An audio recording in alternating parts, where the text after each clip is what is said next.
आज का टॉपिक है space sustainability.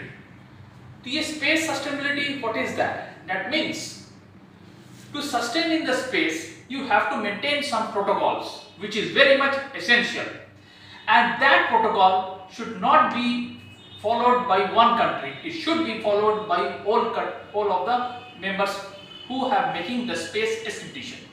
So like that you will be knowing that England has taken some initiative to make the space much more sustainable.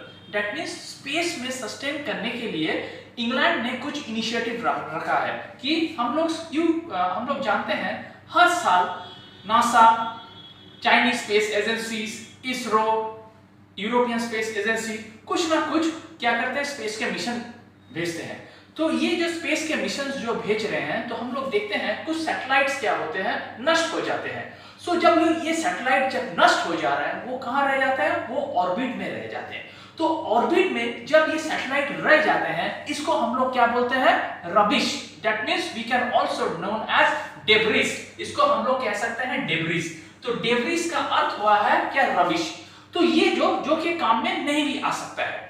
तो जितना mission whole country कर रहे हैं, इसके कारण क्या होता है, स्पेस में सस्टेन करना बहुत डिफिकल्ट होते हैं। जैसे हम लोग बोलते हैं सस्टेनेबल डेवलपमेंट। यदि हम लोग यदि एनवायरनमेंट को ठीक से हम लोग नहीं मानते हैं, तो एनवायरनमेंट भी हम लोग सस्टेन नहीं कर सकते हैं। यदि हम लोग ज्यादा ग्रीन हाउस गैस एमिशन करते हैं, वैसे ही स्पेस को सस्टेन करने के लिए कुछ प्रोटोकॉल करना है। तो इंग्लैंड अपना जो प्रोटोकॉल था वो एस्ट्रो बोल के एक प्रोटोकॉल था, वहां उसने कुछ गाइडलाइंस रखे थे, फ्रेमवर्क किए थे, एक स्पेस का समिट किए थे। इंडिया भी ये स्पेस का एक बहुत बड़ा भूमिका ले रहे हैं।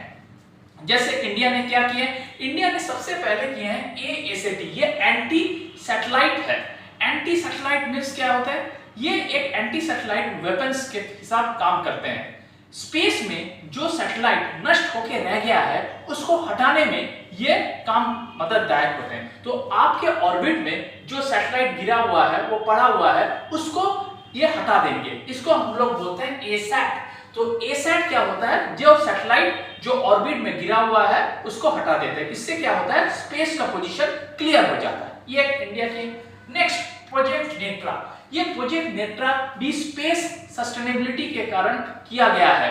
तो प्रोजेक्ट नेत्रा में हम लोग क्या देखते हैं, प्रोजेक्ट नेत्रा में इंडियन गवर्नमेंट का सबसे स्पेसिफिकली है कि स्पेस का जो पाथवे है, उस पाथवे को हम लोग क्लियर कर सकते हैं। और इसके लिए क्या किए हैं, कुछ सैटेलाइट भेजे गए हैं जो क्या पाथवे को दिखाएंगे कि पाथवे कैसे है, इसमें क्या क्या डेब्रिस जमा हुआ है। इससे हम लोग क्या कर सकते हैं, एंटी सैटेलाइट जो हमने आस्था, इसको हम लोग भेज के वो पाथवे क्लियर कर सकते हैं। और तीसरा है स्पैडेक्स। स्पैडेक्स एक टाइप का ऑर्गेनाइजेशन है जो क्या प्राइवेट सेक्टर के बहुत बड़ा रोल भूमिका कर रहे हैं। तो स्पैडेक्स में क्या होते हैं, हम लोग देख सकते हैं एक सैटेलाइट यदि खराब हो सकता है, हम लोग उससे क्या कर सकते हैं, रिफ्यूलिंग का काम भी कर सकते हैं दूसरे सैटेलाइट लाके।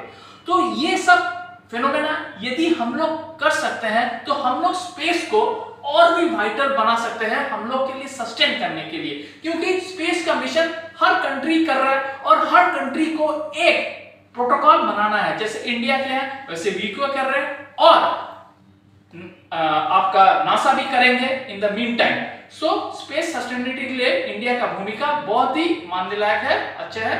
Thank you. आपको ये वीडियो अच्छा लगा तो आप शेयर कीजिए।